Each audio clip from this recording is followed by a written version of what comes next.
Hello every one. നമ്മൾ ഇന്ന് discuss ചെയ്യാൻ പോണ ടോപ്പിക്കാണ് abruptio placenta. One of the important ടോപ്പിക്കിൽ ഇൻക്ലൂഡ് ചെയ്യുന്നൊരു കണ്ടീഷൻ കൂടെയാണ് അബ്രപ്ഷ്യ പ്ലാസൻറ്റ. അപ്പോൾ ടോപ്പിക്ക് തുടങ്ങുന്നതിന് മുമ്പ് ഞാനൊരു കാര്യം പറഞ്ഞോട്ടെ. ഇപ്പോൾ ഞാൻ എൻ്റെ വീഡിയോസ് ഇപ്പോൾ റീസെൻ്റ്ലി സ്റ്റാർട്ട് ചെയ്തതാണ്. അപ്പോൾ ഇപ്പം തന്നെ എനിക്ക് ഒരു 40-50 സ്റ്റുഡൻസ് എൻ്റെ വീഡിയോസ് കാണുന്നുണ്ട്. അപ്പോൾ എന്താണ് ഇപ്പോൾ എനിക്ക് തോന്നിയെന്ന് വെച്ച് കഴിഞ്ഞാൽ, എനിക്ക് ഇഷ്ടമുള്ള ടോപ്പിക്ക് ചെയ്തിട്ട് കാര്യമില്ല. നിങ്ങൾക്ക് എന്താണ് ടോപ്പിക്ക് വേണ്ടതെന്ന് അതനുസരിച്ച് ചെയ്യണം എന്നാണ് എൻ്റെ ഒരു ഇത്. അല്ലെങ്കിൽ എന്ന് വെച്ചാൽ എനിക്കൊരു ദിവസം 2-3 ടോപ്പിക്സ് ഒക്കെ ചെയ്യണം എന്നുണ്ട്. പക്ഷേ ഈ PPT ഞാൻ തന്നെ ഉണ്ടാക്കുന്നതുകൊണ്ട് ഒത്തിരി ടൈം കൺസ്യൂമിങ് ആണ്. അപ്പോൾ എനിക്ക് കംഫർട്ടബിൾ ആയിട്ടുള്ള ടോപ്പിക്ക് ചെയ്യുന്നതിനേക്കാളും നിങ്ങൾക്ക് ടഫായിട്ടുള്ള ഏരിയ ഏതാണെന്ന് എനിക്കൊരു കമൻറ്റ് അല്ലെങ്കിൽ നിങ്ങളുടെ അഭിപ്രായങ്ങൾ പറയുവാണെങ്കിൽ എനിക്ക് അതനുസരിച്ച് ഒരുപാട് തിങ്ക് ചെയ്ത ടോപ്പിക്സുകൾ ചെയ്യാൻ പറ്റും. അപ്പോൾ നിങ്ങൾക്ക് ടൈം ഉണ്ടെങ്കിൽ, ഇപ്പോൾ എനിക്ക് 50 പേര് കാണുന്നുണ്ടെങ്കിൽ അവർക്ക് എന്താണ് ടോപ്പിക്കാണോ ടഫായിട്ടുള്ളത് എന്ന് ഒരു സജഷൻ പറയുകയാണെങ്കിൽ ഡെഫിനറ്റ്ലി അത് ഫോളോ അപ്പ് ചെയ്യുമ്പോൾ എനിക്ക് തോന്നുന്നു കുറച്ചും കൂടെ ഹാർഡ് ടോപ്പിക്സ് നമുക്ക് കവർ ചെയ്യാൻ പറ്റും. പിന്നെ നമുക്ക് അത് കഴിഞ്ഞിട്ടുള്ള ഈസി ടോപ്പിക്സ് കവർ ചെയ്താൽ മതിയല്ലോ. അപ്പോൾ അതുപോലെ തന്നെ ഇപ്പോൾ OB തീർന്നു കഴിഞ്ഞാൽ നമുക്ക് കമ്മ്യൂണിറ്റി അടുത്ത സബ്ജക്റ്റുകൾ സ്റ്റാർട്ട് ചെയ്യാനും പറ്റും. സോ ഇതെൻ്റെ ഒരു റിക്വസ്റ്റും കൂടെയാണ്. നിങ്ങൾ പറ്റുവാണെങ്കിൽ നിങ്ങളൊരു മെസ്സേജ് ഇടുകയാണെങ്കിൽ അത് കുറച്ചും കൂടെ നമുക്ക് ടോപ്പിക്സ് ഫാസ്റ്റ് കവർ ചെയ്യാനുള്ള ഒരു ഈസി വേ ആയിട്ട് മാറും. ഓക്കെ, സോ നമ്മൾ വലിച്ചു നീട്ടുന്നില്ല. അപ്പോൾ നമുക്ക് അബ്രപ്ഷ്യ പ്ലാസൻറ്റ എന്താണെന്ന് നോക്കാം. അപ്പോൾ first of all അബ്രപ്ഷ്യ placenta placenta normal നമ്മൾ പറഞ്ഞില്ലേ, നോർമലി അബ്ഡമിൻ്റെ മുകളിലാണ് കാണുന്നത്. ആ പ്ലാസൻറ്റ അവിടെ നിന്നിട്ട്, അതായത് അത് നമ്മൾ പഠിച്ചതുപോലെ ഇതിനൊരു വലിയൊരു സ്റ്റേജ് ഉണ്ടല്ലേ, അപ്പോൾ അത്രയും നമ്മളിവിടെ പറയുന്നില്ല. പകരം ജസ്റ്റ് ഫിഗറിൽ നിങ്ങൾക്ക് കാണുന്നില്ലേ, മുകളിലിരിക്കുന്ന പ്ലാസൻറ്റ യൂട്രസുമായിട്ട് ബ്ലഡ് വെസൽസിൻ്റെ ഹെൽപ്പോടു കൂടിയാണ് കണക്ട് ചെയ്തിരിക്കുന്നത്. അതിനവിടെ പിടിച്ചു നിർത്തിയിരിക്കുന്നത്. ആ പ്ലാസൻറ്റ അവിടെ നിന്ന് വിട്ടു വരുന്ന കണ്ടീഷനെയാണ് അബ്രപ്ഷ്യോ പ്ലാസൻറ്റ എന്ന് പറയുന്നത്. ഇത് ലൈഫ് ത്രെട്ടനിങ് ആണ് എന്ന് പറയുമ്പോൾ നമ്മൾ വിചാരിക്കും ഏതെങ്കിലും ഒരാൾക്കാണെന്ന്. പക്ഷേ ഇവിടെ ഫീറ്റസിനും അമ്മയ്ക്കും ഒരുപോലെ കോംപ്ലിക്കേഷൻ ഉള്ള ഒരു കണ്ടീഷനാണ് abruptio placenta. Abruptio placenta, a life-threatening pregnancy complication, occurs when the placenta prematurely separates from the uterus, compromising maternal and fetal well-being. ഇവിടെ prematurely എന്ന് ഉദ്ദേശിക്കുന്നത് എന്താണെന്ന് നിങ്ങൾക്ക് മനസ്സിലായി കാണുമല്ലോ. നോർമലി പ്ലാസൻറ്റ സെപ്പറേറ്റഡ് ആവുന്നുണ്ട്, പക്ഷേ അതെപ്പോഴാണ് at the time of ഡെലിവറിയിലാണ് പ്ലാസൻറ്റ വിട്ടുവരുന്നത്. ഇവിടെ അങ്ങനെയാണോ? അല്ല. ഡെലിവറി ടൈം ആയിട്ടില്ല, ഡെലിവറി പ്രോഗ്രസ് നടന്നിട്ടില്ല എങ്കിലും പ്ലാസൻറ്റ അവിടെ നിന്ന് വിട്ടുവരുന്ന കണ്ടീഷനാണ് അബ്രപ്ഷ്യോ പ്ലാസൻറ്റ എന്ന് പറയുന്നത്. Separation of the placenta from the uterus causing maternal and fetal distress. അതാണ് ഇവിടെ മെൻഷൻ ചെയ്യുക, മെറ്റേണൽ ആൻഡ് ഫീറ്റൽ ഡിസ്ട്രസ്. ഇത് ഒത്തിരി കോംപ്ലിക്കേറ്റഡ് ആയിട്ടുള്ള കണ്ടീഷനാണ്. അതുപോലെ തന്നെ വളരെ കുറച്ച് ആളുകൾക്ക് മാത്രമേ കാണുള്ളൂ. വെറും 0.5 to 2% ആളുകളിൽ മാത്രം കണ്ടുവരുന്ന ഒരു കണ്ടീഷനാണ് അബ്രപ്ഷ്യ പ്ലാസൻറ്റ. എൻ്റെ ഒരു ക്ലിനിക്കൽ എക്സ്പീരിയൻസ് പോലും ഞാൻ ഇതുവരെയും അബ്രപ്ഷ്യ പ്ലാസൻറ്റ ഉള്ളൊരു പേഷ്യൻറ്റിനെ മെറ്റ് ചെയ്തിട്ടില്ല. കാരണം വെച്ചാൽ വളരെ റെയർ കേസാണ്. ഇതിൻ്റെ ടൈപ്സ് പറയുവാണെങ്കിൽ മിനിമൽ അല്ലെങ്കിൽ ഗ്രേഡ് 1, ഗ്രേഡ് 2, ഗ്രേഡ് 3 എന്ന് നമ്മൾ ക്ലാസിഫൈ ചെയ്യുന്നുണ്ട്. പക്ഷെ മെയിൻ ക്ലാസിഫിക്കേഷൻ ഇതല്ല. ഞാൻ ജസ്റ്റ് ഇതൊരു ക്ലാസിഫിക്കേഷൻ പറഞ്ഞത്. ഇത് ഗ്രേഡ് 1 അല്ലെങ്കിൽ മൈൽഡ് ടൈപ്പ് ഓഫ് ഇത് വളരെ കുറവാണ്. ഇത് മിനിമൽ സെപ്പറേഷൻ മാത്രമേ നടക്കുന്നുള്ളൂ. ഇനി മോഡറേറ്റ് എന്ന് പറഞ്ഞാൽ സെപ്പറേറ്റഡ് ആവുന്ന കണ്ടീഷൻ. പിന്നെ ഗ്രേഡ് 3 എന്ന് പറഞ്ഞാൽ സിവിയർ എന്ന് കംപ്ലീറ്റ്ലി സെപ്പറേഷൻ. കൂടുതലായിട്ടും ഈ അബ്രപ്ഷ്യോ പ്ലാസൻറ്റ വന്നു കഴിഞ്ഞാൽ കൂടുതലും കാണുന്നതെന്ന് പറഞ്ഞു കഴിഞ്ഞാൽ കംപ്ലീറ്റ് സെപ്പറേഷൻ ആണ്. മനസ്സിലായില്ലേ? കംപ്ലീറ്റ് സെപ്പറേഷൻ ആണ് കൂടുതലായിട്ടും കാണുന്നത്. ഇതിന്റെ മെയിൻ ടൈപ്സ് എന്താണെന്ന് നോക്കാം. ഇത് ഞാൻ ജസ്റ്റ് ഒരു നോളജിന് വേണ്ടി തന്നേ ഉള്ളൂ. അതായത് ഈ ഉദ്ദേശിക്കുന്നതെന്ന് പറഞ്ഞു കഴിഞ്ഞാൽ കംപ്ലീറ്റ് സെപ്പറേഷൻ നടക്കുന്നതാണ് ഏറ്റവും കൂടുതൽ റേറ്റ് എന്ന് പറയുന്നത്. അതിനു വേണ്ടി ഒന്ന് തന്നേ ഉള്ളൂ. ഉണ്ടോ? ഇനി ഇതാണ് മെയിൻ അതിൻ്റെ ടൈപ്സ് ഓഫ് അബ്രപ്ഷ്യോ പ്ലാസൻറ്റ എന്ന് പറയുന്നത്. അബ്രപ്ഷ്യോ പ്ലാസൻറ്റയിലെ നമ്മൾ 3ആയിട്ട് ഡിവൈഡ് ചെയ്യുന്നുണ്ട്. അതിൽ 2 പാർഷ്യൽ സെപ്പറേഷനും 1 കംപ്ലീറ്റ് സെപ്പറേഷനാണ്. ഈ പാർഷ്യൽ സെപ്പറേഷൻ എന്തുകൊണ്ടാണ് 2 തന്നിരിക്കുന്നതെന്ന് പറഞ്ഞാൽ മെർജിനൽ സെപ്പറേഷനും ഉണ്ട്, മിഡിൽ സെപ്പറേഷനും ഉണ്ട്. മെർജിനൽ സെപ്പറേഷനും ഉണ്ട്, മിഡിൽ സെപ്പറേഷനും ഉണ്ട്.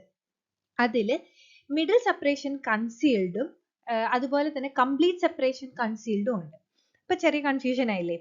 ഓക്കെ, സിമ്പിൾ ആയിട്ട് പഠിക്കാം. ഇത്രയും കാര്യങ്ങൾ ഓർത്തിരിക്കാം. പാർഷ്യൽ സെപ്പറേഷൻ എന്ന് പറയുമ്പോൾ ഒരു പോർഷൻ മാത്രമായിരിക്കും വിട്ട് വരുന്നത്. ഇപ്പൊ ഇതിൽ നിങ്ങൾ സെക്കൻഡ് പിക്ചർ കാണുന്നുണ്ടല്ലോ, അതിൽ എന്താണ് താഴെയുള്ള പോർഷൻ വിട്ട് വന്നു കഴിഞ്ഞാൽ ബ്ലീഡിങ് പുറത്ത് വരും. ഇനി ഫസ്റ്റ് പിക്ചർ നിങ്ങൾ കാണുന്നുണ്ടോ, നടുക്ക് മാത്രമേ ചെറുതായിട്ടൊന്ന് ഇളകി വന്നിട്ടുള്ളൂ. ആ പോർഷനിൽ ബ്ലീഡ് ചെയ്യാനുള്ള ചാൻസ് കുറവാണ്. എന്നിരുന്നാലും അവർ ബ്ലീഡ് ചെയ്യും. പക്ഷെ അത് സ്പോട്ടിംഗ് ആയിട്ടൊക്കെ കാണിക്കത്തുള്ളൂ. പക്ഷെ അകത്ത് എന്തുണ്ട്, ബ്ലീഡിംഗ് ഉണ്ട്. അത് കൺസീൽഡ് ഹെമറേജ് ആണ്. പിന്നെ ഇനിയുള്ളതെന്ന് കംപ്ലീറ്റ് സെപ്പറേഷൻ ആണ്. അതായത് ഈ പ്ലാസന്റ ഫുള്ളി ഇളകി വന്നു, പക്ഷെ എന്ത് ചെയ്തിട്ടില്ല, ബ്ലീഡ് ചെയ്തിട്ടില്ല. അതിന്റെ അറ്റ രണ്ടുപേരും അവിടെ ഇരിപ്പുണ്ട്. പക്ഷെ നടുക്കുന്ന് ഫുള്ളി കംപ്ലീറ്റ്ലി എന്ത് ചെയ്യുന്നുണ്ട്, സെപ്പറേറ്റ് ചെയ്ത് വരുന്നുണ്ട്. നിങ്ങൾ ഒന്നെങ്കിൽ പിക്ചറൈസ് ചെയ്ത് വരയ്ക്കുക, അല്ലെങ്കിൽ ഡിഫൈൻ ചെയ്ത് എഴുതുക. ഓക്കെ. ഇനി റിവീൽഡ് അബ്രപ്ഷൻ പ്ലാസന്റ. ഇപ്പൊ നമ്മൾ ഈ ടൈപ്സിൽ നിങ്ങൾ വരയ്ക്കുമ്പോൾ ഈ 3 പിക്ചറും വരയ്ക്കണം. എഴുതുമ്പോൾ എന്ത് എഴുതിയാൽ മതി, വിസിബിൾ ബ്ലീഡിങ് അല്ലെങ്കിൽ എക്സ്റ്റേണൽ ബ്ലീഡിങ്. അതല്ല എങ്കിൽ റിവീൽഡ് അബ്രപ്ഷൻ പ്ലാസന്റ ഉണ്ട്, കൺസീൽഡ് അബ്രപ്ഷൻ പ്ലാസന്റ ഉണ്ട് എന്ന് മാത്രം എഴുതി ഡിഫൈൻ ചെയ്യാം. ഞാൻ എൻ്റെ ഒരു അഭിപ്രായത്തിൽ അങ്ങനെ പറയുള്ളൂ. പടം വരയ്ക്കുമ്പോൾ നിങ്ങൾ നല്ല രീതിയിൽ ഡിഫൈൻ ചെയ്ത് ഇങ്ങനെയൊക്കെ പടം മീൻസ് ഇങ്ങനെയൊക്കെ പടം ഉണ്ടെന്നല്ല, ഇങ്ങനെയൊക്കെ കണ്ടീഷൻ ഉണ്ട്. മെയിൻ അതിന്റെ ടൈപ്സ് എന്ന് പറയുന്നത് revealed abruption placenta, concealed abruption placenta ആണ്. ഓക്കെ. ഇവിടെ പറയുന്നുണ്ട് 80 to 90% എന്ത് തന്നെയാണ്, റിവീൽഡ് അബ്രപ്ഷൻ പ്ലാസന്റ തന്നെയാണ്. അതായത് നമുക്ക് എക്സ്റ്റേണൽ ബ്ലീഡിങ് കാണാൻ പറ്റും. പ്ലാസന്റ വിട്ട് വന്നിട്ട് എക്സ്റ്റേണൽ ബ്ലീഡിങ് കാണാൻ പറ്റും. ഇത് കമ്പയറിങ് അതായത് കൺസീൽഡ് അബ്രപ്ഷൻ പ്ലാസന്റ കമ്പയർ ചെയ്യുമ്പോൾ റിവീൽഡ് അബ്രപ്ഷൻ പ്ലാസന്റ കുറച്ചും കൂടെ മാനേജബിൾ ആണ്, ലെസ് സിവിയർ ആണ്. കാരണം എന്തായിരിക്കും, ഓക്കെ, നമ്മളിപ്പോ ഒരു ക്ലിനിക്കൽ സിംറ്റം കണ്ടു കഴിഞ്ഞു കഴിഞ്ഞാൽ നമുക്ക് ഫാസ്റ്റ് ട്രീറ്റ്മെന്റ് എടുക്കാൻ പറ്റും. സിംറ്റം കാണിച്ചില്ലെങ്കിൽ നമ്മൾ ട്രീറ്റ്മെന്റ് എടുക്കോ, ഇല്ല. അത് തന്നെ, ആ ഒരു ലോജിക്ക് തന്നെ ഇവിടെ ചിന്തിക്കുന്നുള്ളൂ. റിവീൽ ആണെങ്കിൽ നമ്മൾ പേഷ്യന്റിനെ ഇങ്ങനെ ബ്ലീഡിങ് കാണിക്കുന്നുണ്ട്, സ്പോണ്ടേനിയസ് ആയിട്ടുള്ള എമർജൻസി ട്രീറ്റ്മെന്റ് വേണം എന്ന് നമ്മൾ ചിന്തിക്കും. പക്ഷെ കൺസീൽഡ് ആണെങ്കിൽ നമ്മൾ അറിയത്തില്ല, ബ്ലഡ് അവിടെ തന്നെ എന്ത് ചെയ്യും, അക്യുമുലേറ്റ് ചെയ്ത് കിടക്കും. അതുകൊണ്ടുള്ള കോംപ്ലിക്കേഷൻ അടുത്ത സ്ലൈഡിൽ പറഞ്ഞുതരാം. ഓക്കെ. അപ്പോൾ എക്സ്റ്റേണൽ ബ്ലീഡിങ് നമ്മൾ കാണാൻ പറ്റും. Separation of placenta from the uterus with bleeding escaping externally എന്നാണ് പറയുന്നത്. അതായത് ആ ബ്ലീഡിങ് അതിലേക്കൂടെ ആ ഒരു എന്താണ് ഗ്യാപ്പിലൂടെ ബ്ലീഡിങ് പുറത്ത് കാണിക്കുന്നത് കൊണ്ട് തന്നെ നമ്മൾ ഈ കണ്ടീഷൻ മനസ്സിലാക്കുന്നു. കൺസീൽഡ് അബ്രപ്ഷൻ പ്ലാസന്റ എന്ന് പറഞ്ഞാൽ ഹിഡൻ ആണ്, ഇന്റേണൽ ബ്ലീഡിങ് ആണ്. അതായത് പുറത്തൊന്നും കാണൂല, പക്ഷെ എന്ത് ചെയ്യുന്നുണ്ട്, ബ്ലീഡ് ചെയ്തിട്ട് ആ ബ്ലഡ് അവിടെ അക്യുമുലേറ്റ് ചെയ്യുന്നുണ്ട്. ആ അക്യുമുലേറ്റ് ചെയ്ത് കിടക്കുവാണെന്ന് വിചാരിച്ചോ, ഉള്ളിൽ ബ്ലഡ് അക്യുമുലേറ്റ് ചെയ്യുമ്പോൾ അത് ക്ലോട്ട് ചെയ്യാനും അത് പിന്നെ ഫെർദർ എന്താണ് കോംപ്ലിക്കേഷൻ ഉണ്ടാകാനും കാരണമാകുന്നുണ്ട്. കാരണം അതവിടെ കിടന്ന് ക്ലോട്ട് ആയി അവിടെ തന്നെ കിടക്കും, നമ്മൾ അറിയത്തില്ല. അപ്പോൾ എന്ത് ചെയ്യില്ല, കുഞ്ഞിന് പ്രോപ്പറായിട്ട് എന്ത് കിട്ടൂല, ഈ വേണ്ട ഓക്സിജനും അവർക്ക് വേണ്ട ന്യൂട്രീഷ്യസ് ആയിട്ടുള്ള എന്താണ് ബ്ലഡ് അവർക്ക് കിട്ടത്തില്ല. അങ്ങനെ എന്ത് ചെയ്യും, കുഞ്ഞിനത് ദോഷം ചെയ്യും. അതുപോലെ തന്നെ അമ്മയ്ക്കും അതെന്ത് ചെയ്യും, ദോഷം ചെയ്യും. കാരണം ക്ലോട്ട് ഉള്ളിൽ കിടന്നിട്ട് ആ ക്ലോട്ട് ബ്ലഡ് എന്താണ് നോർമൽ ബ്ലഡ് വെസലിലൂടെ എന്ത് ചെയ്യുന്നു, സർക്കുലേറ്റ് ചെയ്യാനും അങ്ങനെ ത്രോംബസ് ഒക്കെ ഫോം ചെയ്യാനുള്ള ചാൻസ് വളരെ കൂടുതലാണ്. അപ്പോൾ ബ്ലീഡിങ് കൺസീൽഡ് വിത്ത് യൂട്രസ് ആണ്, എക്സ്റ്റേണൽ ബ്ലീഡിങ് കാണിക്കത്തില്ല. സെപ്പറേഷൻ നടന്നിട്ടുണ്ട്, പക്ഷെ എന്ത് ചെയ്യണം, ബ്ലഡ് പ്ലാസന്റയുടെയും യൂട്രസിന്റെയും ഇൻ ബിറ്റ്വീൻ സ്പേസിൽ എന്താണ് അക്യുമുലേറ്റ് ചെയ്ത് കിടക്കും. ഇത് നോർമലി ഉള്ള കണ്ടീഷനിലൊക്കെ കാണുന്ന, അതായത് കണ്ടീഷനിലൊന്നും ഇത് അങ്ങനെ കാണാറില്ല. ഓൺലി 10 to 20% കേസസിൽ മാത്രമേ കാണുന്നുള്ളൂ. പക്ഷേ ഇതെന്താണ്, വൺ ഓഫ് ദ സിവിയർ അല്ലെങ്കിൽ കോംപ്ലിക്കേറ്റഡ് ആയിട്ടുള്ള ഒരു കണ്ടീഷൻ കൂടെയാണ്. മനസ്സിലായല്ലോ? ഓക്കെ. ഇത് പത്തോഫിസിയോളജി എന്ന് ഞാൻ ജസ്റ്റ് ഒരു വേറെ ഹെഡിങ് ഒന്നും കൊടുക്കാനില്ലാത്തതുകൊണ്ട് ഞാൻ ഒരു പത്തോഫിസിയോളജി പോലെ കൊടുത്തിട്ടേ ഉള്ളൂ. എന്തുകൊണ്ടാണ് ഇപ്പോൾ ഫസ്റ്റ് എന്താണ്, separation of placenta from the uterus. എന്തുകൊണ്ടാണ് സെപ്പറേഷൻ വരുന്നത്? ഓക്കെ, എത്തിയോളജിക്കൽ ഫാക്ടേഴ്സ് അല്ലേ, due to some etiological factors. Mainly നമ്മളെ ബ്ലഡ് വെസലുകൾക്ക് ഈ പ്ലാസന്റേനെ പിടിച്ചു നിർത്താനുള്ള കപ്പാസിറ്റി കിട്ടുന്നില്ല. അങ്ങനെ എന്ത് ചെയ്യുന്നുണ്ട്, പ്ലാസന്റ അവിടെ എന്ത് ചെയ്യുന്നില്ല, അവരവിടെ പിടിച്ചു നിൽക്കുന്നില്ല, അത് പതുക്കെ വിട്ട് വരാൻ തുടങ്ങും. ഓക്കെ, പ്ലാസന്റയ്ക്കുള്ള വെയിറ്റും കാര്യങ്ങളൊക്കെ നിങ്ങൾക്ക് അറിയാലോ. അപ്പോൾ ഈ പ്ലാസന്റയുടെ വെയിറ്റ് കൊണ്ട് എന്ത് ചെയ്യുന്നുണ്ട്, ഒന്നുകിൽ മെർജിനൽ ആണെങ്കിലും സെൻട്രലി ആണെങ്കിലും അവിടുത്തെ ബ്ലഡ് വെസൽ വിട്ട് വരുമ്പോൾ ഇവരെന്ത്, ഈ വെയിറ്റ് കൊണ്ട് ബാക്കിയുള്ള ബ്ലഡ് വെസലിനെയും കൂടെ വലിക്കുമ്പോൾ എന്ത് സംഭവിക്കും, അവിടെയുള്ള ബ്ലഡ് വെസലുകളൊക്കെ പൊട്ടി അത് റപ്ചർ ആയിട്ട് അതിൽ നിന്ന് ബ്ലീഡിങ് ഉണ്ടാകുന്നു. അതാണ് എന്ത് ചെയ്യുന്നത്, നമ്മൾ വിസിബിൾ ഒന്നും കാണുന്നത് അല്ലെങ്കിൽ കാണാത്തത്, ഒന്നുകിൽ അത് അക്യുമുലേറ്റ് ചെയ്യുന്നു അല്ലെങ്കിൽ അത് പുറത്ത് വരുന്നു. എന്നിട്ട് എന്ത് സംഭവിക്കുന്നു? ബ്ലീഡിങ് ഒന്നുകിൽ ബ്ലീഡിങ് കൂടിയിട്ട് പുറത്ത് വരുവോ അല്ലെങ്കിൽ അക്യുമുലേറ്റ് ചെയ്ത് കിടക്കുന്നതോ കാരണം കൊണ്ട് കുഞ്ഞിന് പ്രോപ്പർ ആയിട്ടുള്ള ഓക്സിജൻ കിട്ടുന്നില്ല. അപ്പോൾ മദറിന് ബ്ലീഡിങ് കൂടി കഴിഞ്ഞാൽ എന്തുണ്ടാവും? അല്ല, ഹൈപ്പോവോളീമിക് ഷോക്ക് വരാനുള്ള ചാൻസ് ഇല്ലേ? അതുപോലെ ഒത്തിരി കോംപ്ലിക്കേഷൻസ് വരാനുള്ള ചാൻസ് മദറിനും ഉണ്ട്. ഇതാണ് അതിൻ്റെ ഒരു ജനറൽ ഐഡിയ എന്ന് പറയുന്നത്. മനസ്സിലായല്ലോ? Etiological factors mainly hyper tension ഒരു എറ്റിയോളജി ആണ്. അതുപോലെ തന്നെ ഇമ്പോർട്ടൻ്റ് ആയിട്ടുള്ള എറ്റിയോളജിക്കൽ ഫാക്ടറാണ് അബ്ഡോമിനൽ ട്രോമ. ഇപ്പോൾ ഞാനിത് ഹെഡിങ്ങിൻ്റെ അണ്ടറിൽ എഴുതിയിട്ടില്ല. അത് എന്താന്ന് വെച്ച് കഴിഞ്ഞാൽ ഒത്തിരി ഹെഡിങ് എഴുതുമ്പോൾ എനിക്ക് സ്ലൈഡ് ഭയങ്കര ചെറുതായിട്ട് പോകുന്നു. അപ്പോൾ ഞാൻ വിചാരിച്ചു നിങ്ങൾക്ക് പറഞ്ഞു തരാമല്ലോ. ഇപ്പോൾ മെറ്റേണൽ ഫാക്ടേഴ്സ് ആണ് ഹൈപ്പർ ടെൻഷൻ, ത്രോംബോഫീലിയസ്, അതായത് ഈ എന്തെങ്കിലും ബ്ലഡ് ക്ലോട്ടിംഗ് ഡിസോർഡേഴ്സ് ഒക്കെ ഉണ്ടെങ്കിൽ, പ്രീവിയസ് ആയിട്ടുള്ള എന്തെങ്കിലും യൂട്രൈൻ സർജറീസ്, ആ പേഴ്സൺ മൾട്ടി പാരിറ്റി പേഴ്സൺ ആണ്, അഡ്വാൻസ്ഡ് ഏജ്, ഈ അഡ്വാൻസ്ഡ് ഏജ്, സ്മോക്കിംഗ്, ഒബേസിറ്റി ഒക്കെ നമുക്ക് ഒത്തിരി കണ്ടീഷൻ, എല്ലാ കണ്ടീഷനിലും നമുക്ക് എറ്റിയോളജിക്കൽ ഫാക്ടേഴ്സ് അല്ലെങ്കിൽ മെറ്റേണൽ ഫാക്ടേഴ്സിന്റെ അണ്ടറിൽ എഴുതാം. പിന്നെ അതുപോലെ തന്നെ പ്ലാസെന്റൽ അബ്നോർമാലിറ്റീസ് എഴുതിക്കൂടെ? ഇപ്പം ഈ പറയുന്ന പ്ലാസെന്റ പ്രീവിയ, അക്രീറ്റ ഒക്കെ ഉണ്ടല്ലോ, അതിന്റെ അക്രീറ്റ അല്ല, പ്ലാസെന്റ പ്രീവിയം, പ്ലാസെന്റൽ ഇൻഫാക്ഷൻസ് ഒക്കെ വരുമ്പോഴത്തേക്കും അതിന്റെ അബ്നോർമാലിറ്റി കാരണം എന്ത് ചെയ്യാം? ഈ അബ്രപ്ഷൻ പ്ലാസെന്റ ഉണ്ടാവും. പോളിഹൈഡ്രോമിയോസിസ്, ഒത്തിരി ഫ്ലൂയിഡ് ആകുമ്പോഴത്തേക്കും വരാം. പിന്നെ നമ്മൾ പറഞ്ഞ പോലെ അബ്ഡോമിനൽ ട്രോമ എഴുതാം. പിന്നെ ഇത് കൂടാതെ നമുക്ക് ഇൻഫെക്ഷൻസ് എഴുതിക്കൂടെ? ബ്ലഡിൽ ഉണ്ടാകുന്ന സിവിയർ ആയിട്ടുള്ള സ്ട്രെപ്റ്റോകോക്കൽ ഇൻഫെക്ഷൻസോ അല്ലെങ്കിൽ യൂറിനറി ട്രാക്ട് ഇൻഫെക്ഷൻസോ അങ്ങനെ എന്തെങ്കിലും. പിന്നെ ജനറ്റിക് ഫാക്ടേഴ്സ് നമ്മൾ എല്ലാ കണ്ടീഷനിലും എഴുതുന്നതുകൊണ്ടാണ് ഞാൻ പിന്നെ അതിന് കൂടെ ഒത്തിരി എഴുതി ടൈം കളയേണ്ട, സ്ലൈഡ് കൂട്ടണ്ടെന്ന് വിചാരിച്ചു. അപ്പം ജനറ്റിക് ഫാക്ടേഴ്സ് നമ്മൾ എപ്പോഴും എഴുതുന്ന പോലെ ജനറ്റിക് ഫാക്ടേഴ്സിന്റെ ഓർഡർ എഴുതുക. എൻവയോൺമെന്റൽ ഫാക്ടേഴ്സ് എന്താണെന്ന് വെച്ചാൽ അത് എഴുതുക. എൻവയോൺമെന്റൽ ഫാക്ടേഴ്സ് നമ്മൾ പഠിക്കുന്നില്ല, ആ സംഭവം തന്നെയാണ് എൻവയോൺമെന്റൽ ഫാക്ടേഴ്സ് എഴുതുക. പിന്നെ നമുക്ക് വേണമെങ്കിൽ എന്താണ് substance abuse, substance use, domestic violence, ഇതിൽ കൈൻഡ് ഓഫ് ട്രോമയാണ്, അതും കൂടെ ഇതിൻ്റെ അകത്ത് എന്ത് ചെയ്യുക? ഇൻക്ലൂഡ് ചെയ്യുക. അപ്പോൾ ഇത്രയാണ് എറ്റിയോളജിക്കൽ ഫാക്ടേഴ്സിനകത്ത് വരുന്നത്.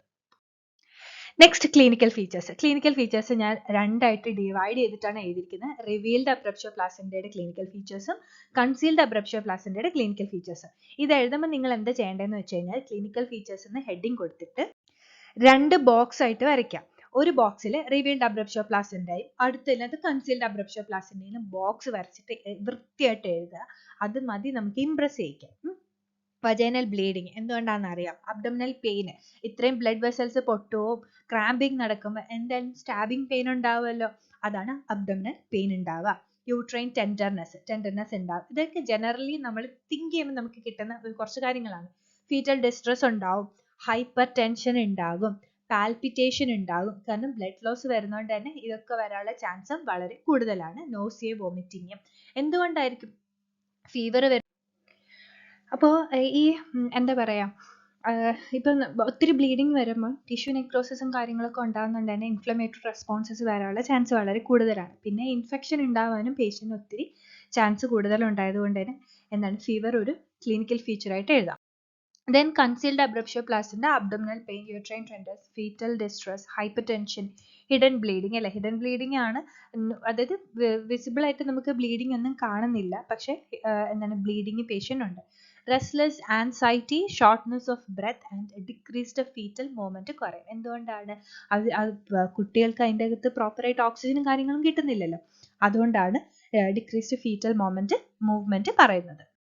ഡയഗ്നോസ്റ്റിക് മെഷേഴ്സ് നമ്മൾ എപ്പോഴും പഠിക്കുന്ന കുറച്ച് ഡയഗ്നോസ്റ്റിക് മെഷേഴ്സ് ഉണ്ടല്ലോ, അതെല്ലാവരും മനസ്സിൽ ഓർമ്മ വന്നോ?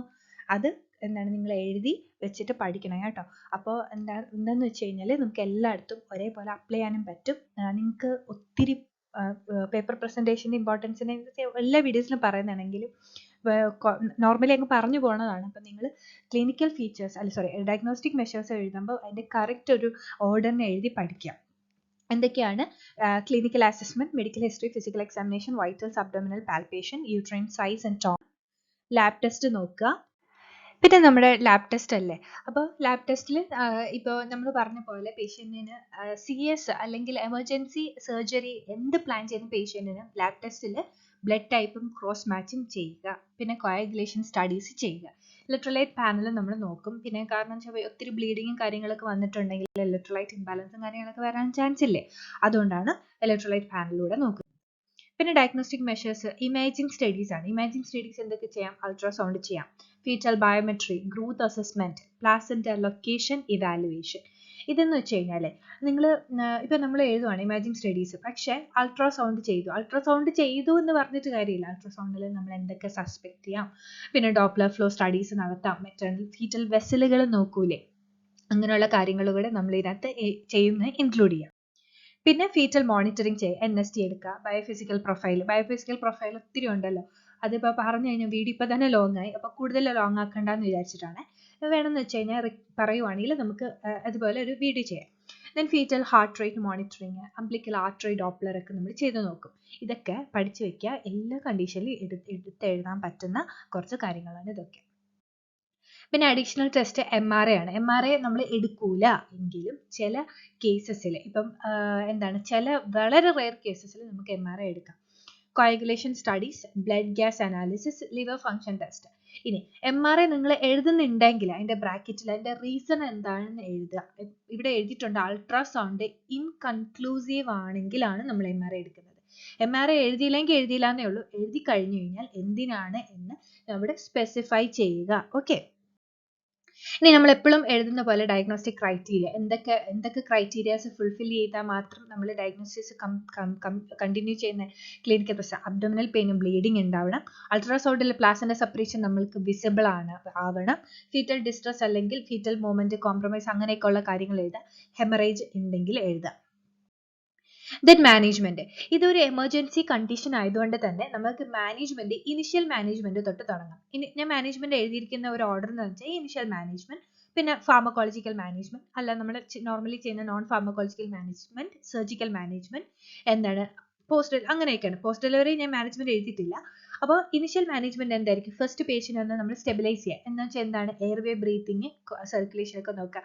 നമ്മൾ പറഞ്ഞു ബ്രീത്തിങ് പ്രോബ്ലംസ് ഉണ്ടാവാൻ, ഡിസ്ട്രസ് വരാനുള്ള ചാൻസ് കൂടുതൽ ഉണ്ടായതുകൊണ്ടുതന്നെ patient stabilisation is important. IV fluid കൊടുക്കുക, ഫ്ലൂയിഡ് റെസിസ്റ്റേഷൻ ചെയ്യുക. ദെൻ ഓക്സിജൻ തെറാപ്പി സ്റ്റാർട്ട് ചെയ്യാം. O2 കൊടുക്കുക, മോണിറ്റർ വൈറ്റൽ സൈൻസ് മോണിറ്റർ ചെയ്യുക, എന്നിട്ട് ഫീറ്റൽ മോണിറ്ററിങ് ചെയ്യുക. ഇതാണ് ഇനിഷ്യൽ മാനേജ്മെന്റ്. എപ്പോഴും ഓർക്കുക, എമർജൻസി കേസസ് ആയതുകൊണ്ട് തന്നെ നമ്മൾ ഇങ്ങനെ ചെയ്യാം. പക്ഷെ എല്ലാം എമർജൻസി കേസസ് ആവണം എന്നില്ല. ഇപ്പൊ നമ്മൾ ഇതൊരു ലൈഫ് ത്രെറ്റനിങ് കണ്ടീഷൻ ആയതുകൊണ്ടാണ് നമ്മൾ ഇനിഷ്യൽ മാനേജ്മെന്റ് ഇങ്ങനെ ചെയ്യണം എന്ന് നമ്മൾ പറഞ്ഞു. പിന്നെ ഫാർമക്കോളജിക്കൽ മാനേജ്മെന്റ് എന്താണ്? ഫീറ്റൽ ലങ് മെച്യൂരിറ്റിക്ക് വേണ്ടി കോർട്ടിക്കോസ്റ്റെറോയിഡ്സ് കൊടുക്കും. ഇനി ടോക്കോലൈറ്റിക്സ് എന്തിനാണ് കൊടുക്കുന്നത്? ടോക്കോലൈറ്റിക്സിന്റെ മെയിൻ ആക്ഷൻ ഡെലിവറി ഡിലേ ചെയ്യിക്കുക എന്നുള്ളതാണ്. കാരണം എന്ന് പറഞ്ഞു കഴിഞ്ഞാൽ ഇപ്പം മൈൽഡ് ആയിട്ടുള്ളൊരു ഇതാണെന്ന് വിചാരിച്ചു, അതായത് വലിയ കോംപ്ലിക്കേഷൻ ഇല്ലാത്ത കേസാണ്, കുഞ്ഞിന് വലിയ പ്രശ്നം ഇല്ല എങ്കിലും നമ്മൾ കുറച്ചും കൂടെ ഡെലിവറി ഡിലേ ചെയ്യും. കാരണം കുഞ്ഞ് കുറച്ചും കൂടെ മെച്യൂർ ആവാൻ വേണ്ടിയിട്ടാണ് അതാണ് ചെയ്യുന്നത്. പിന്നെ മോസ്റ്റ്ലി ആന്റി ഹൈപ്പർടെൻസീവ്സ് നമ്മൾ കൊടുക്കുമെന്ന് പറഞ്ഞല്ലോ. ആന്റി ഹൈപ്പർടെൻസീവ്സ് ലൈക്ക് എന്തൊക്കെയാണ്? ബി പി കൺട്രോൾ ചെയ്യാനുള്ള മെഡിക്കേഷൻസ് നിങ്ങൾക്ക് അറിയാവുന്ന 1-2 മെഡിക്കേഷൻ്റെ എക്സാമ്പിൾ എഴുതാം. ബ്ലഡ് ട്രാൻസ്ഫ്യൂഷൻ ആവശ്യമുണ്ടെങ്കിൽ, ബ്ലീഡിങ് കൂടുതലാണെങ്കിൽ നിങ്ങൾ എന്ത് ചെയ്യാം? ബ്ലഡ് ട്രാൻസ്ഫ്യൂഷൻ നമുക്ക് ചെയ്യാം. നോൺ ഫാർമക്കോളജിക്കൽ മാനേജ്മെന്റ് എന്തൊക്കെ കൊടുക്കാം? ബെഡ് റെസ്റ്റ്, പെൽവിക് റെസ്റ്റ്, അതായത് ഇപ്പം എക്സസൈസ് ഒക്കെ ചെയ്യുന്നവരുണ്ടല്ലോ, പിന്നെ നമ്മൾ അതിന് പ്രൊമോട്ട് ചെയ്യത്തില്ല. മാക്സിമം റെസ്റ്റ് കൊടുത്ത് ഫീറ്റൽ മെച്യൂരിറ്റി ആയി ഒരു കോംപ്ലിക്കേഷൻ വരുന്നതിന് മുന്നേ നമ്മൾ CS ചെയ്യാനാണ് നമ്മൾ പ്ലാൻ ചെയ്യുന്നത്. പിന്നെ മോണിറ്ററിങ്, അവോയ്ഡൻസ് ഓഫ് സ്ട്രെനേറിയസ് ആക്ടിവിറ്റീസ്, അതായത് ആവുന്ന പണിയൊക്കെ ചെയ്യാന്നുള്ളതാണ് എൻ്റെ അർത്ഥം. പിന്നെ സർജിക്കൽ ഇന്റർവെൻഷൻസ് എന്തൊക്കെയാണ്? എമർജൻസി CS നമുക്ക് ചെയ്യാം. പ്ലാസന്റ റിമൂവൽ, അതായത് ഇപ്പോൾ ഇപ്പം CS കഴിഞ്ഞിട്ട് പ്ലാസന്റ റിമൂവൽ ഒരു പ്രൊസീജിയർ ആയിട്ട് അവർ കണക്ക് കൂട്ടുന്നത് എന്താണെന്ന് വെച്ച് കഴിഞ്ഞാൽ അത് കംപ്ലീറ്റ് ആയിട്ട് റിമൂവ് ആയി വന്നിട്ടില്ല എന്നാൽ റിമൂവ് ആവുകയും ചെയ്തു. അപ്പോൾ പ്ലാസന്റയുടെ പാർട്സ് അവിടെ ഇരിക്കാനുള്ള ചാൻസ് വളരെ കൂടുതലാണ്. പിന്നെ യൂട്രൈൻ റിപ്പയർ, ഇനി അടുത്ത പ്രഗ്നൻസി ഒക്കെ പ്ലാൻ ചെയ്യുന്നവർക്കാണെങ്കിൽ പ്രോപ്പർ ആയിട്ടുള്ള കെയറും കാര്യങ്ങളും വേണം. പിന്നെ ഒത്തിരി ബ്ലീഡിങ് ആണെങ്കിൽ ഇപ്പം നമ്മൾ ഒത്തിരി കണ്ടീഷൻസിലേക്ക് ഇപ്പോൾ ഫൈബ്രോയിഡ് ഒക്കെ വരത്തില്ലേ, അങ്ങനെയൊക്കെയുള്ള കണ്ടീഷനിൽ ഹെവി ബ്ലീഡിങ് ആണെങ്കിൽ നമ്മൾ ഹിസ്റ്ററക്ടമി കണ്ടീഷൻ ചെയ്യുമെന്ന് പറഞ്ഞില്ല, അതുപോലെ ഹെവി ബ്ലീഡിങ് ആണെങ്കിൽ, ലൈഫ് ത്രെറ്റനിങ് ബ്ലീഡിങ് ആണെങ്കിൽ നമ്മൾ ഹിസ്റ്ററക്ടമി പേഷ്യന്റ് ചെയ്യും.